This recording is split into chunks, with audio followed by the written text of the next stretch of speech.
Learning about gears from books is a rather boring endeavor, so today we will experiment and do something interesting.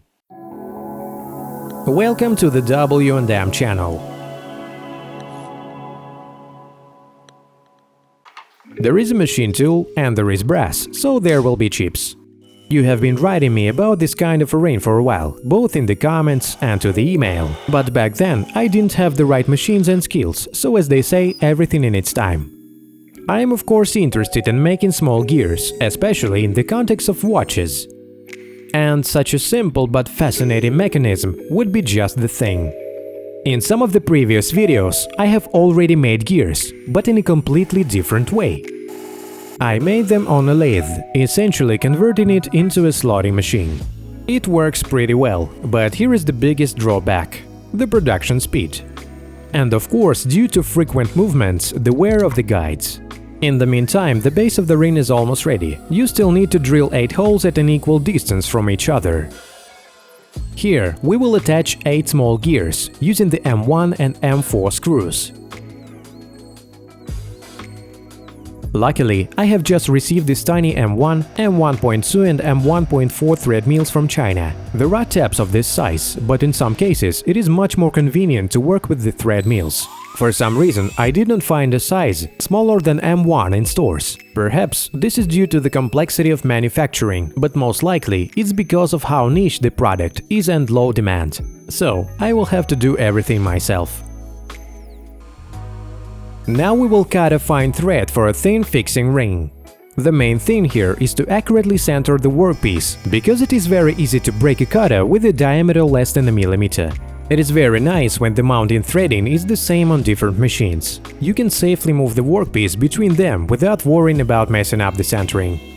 The first part is finished. Its outer diameter is less than 22 millimeters, and thread is so small that it's even difficult to see with the naked eye.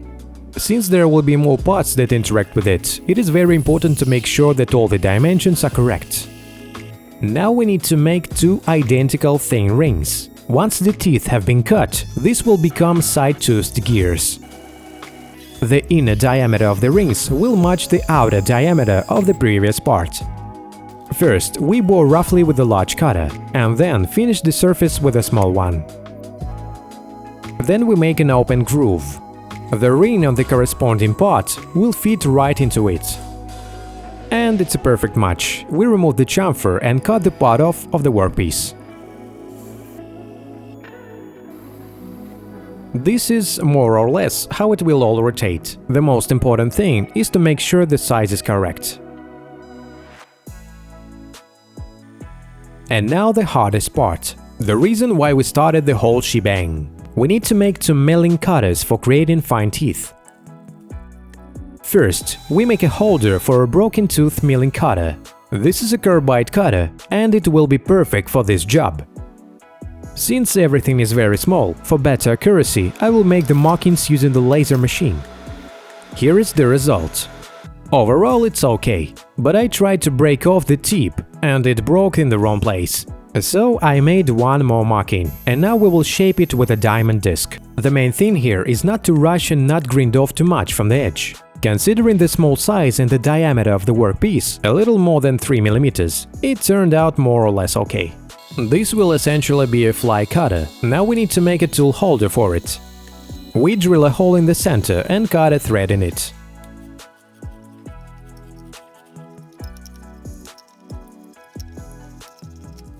We make sure that it's not too long in order to minimize the run out.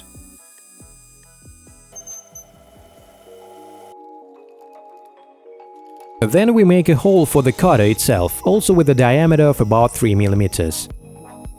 This way, we can use exchangeable tool holders and make a large number of exchangeable cutters.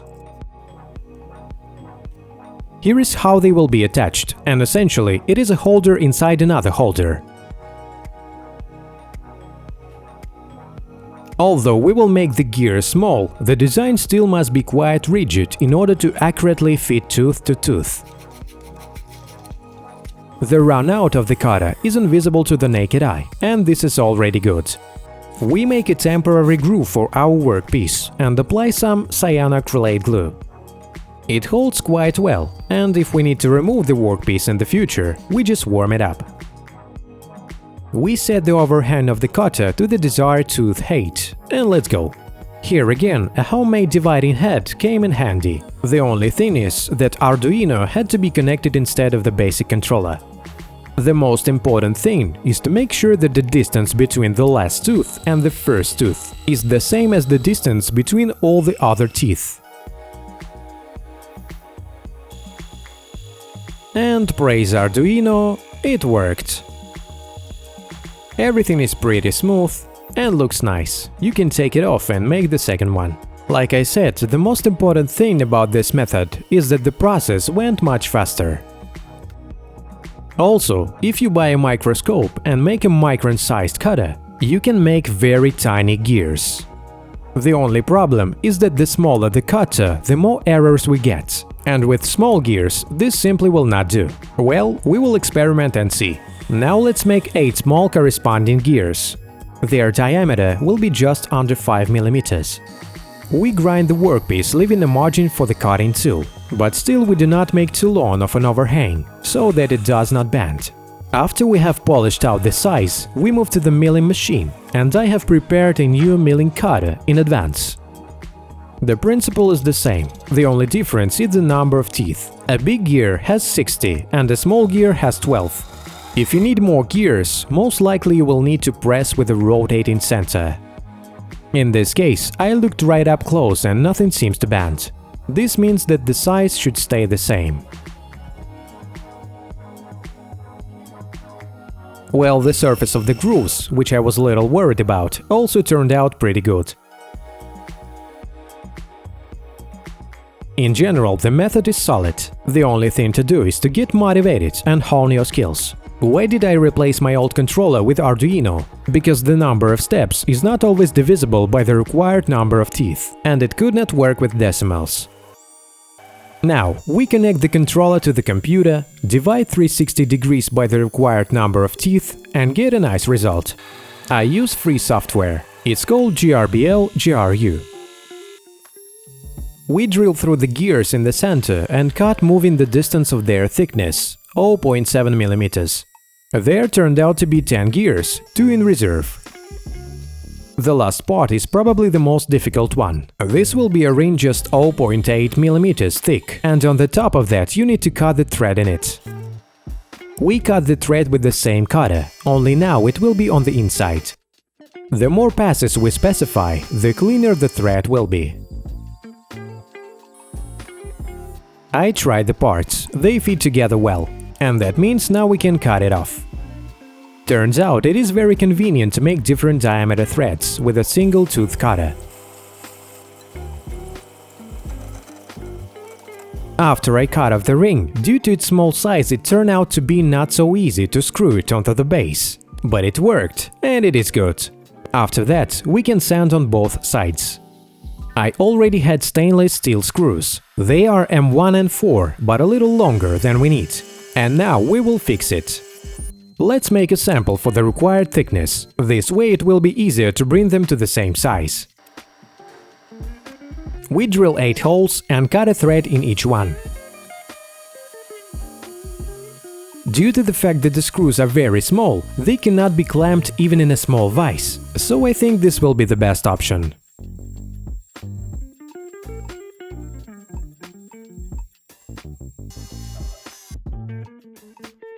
Remove a little with the cutter to get the optimum screw size. Now we will screw them all into place and grind. You need to grind very carefully. Brass is softer than stainless steel and can be filed off very quickly. Let's move on to polishing. Brass polishes very well, but unfortunately, the gloss needs to be renewed periodically. We do not polish the base, just sand it. And now we will cover it with this kind finish. It gives us this dark color. It is iridescent and I love it.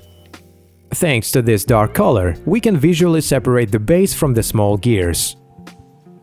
We polish the small gears last.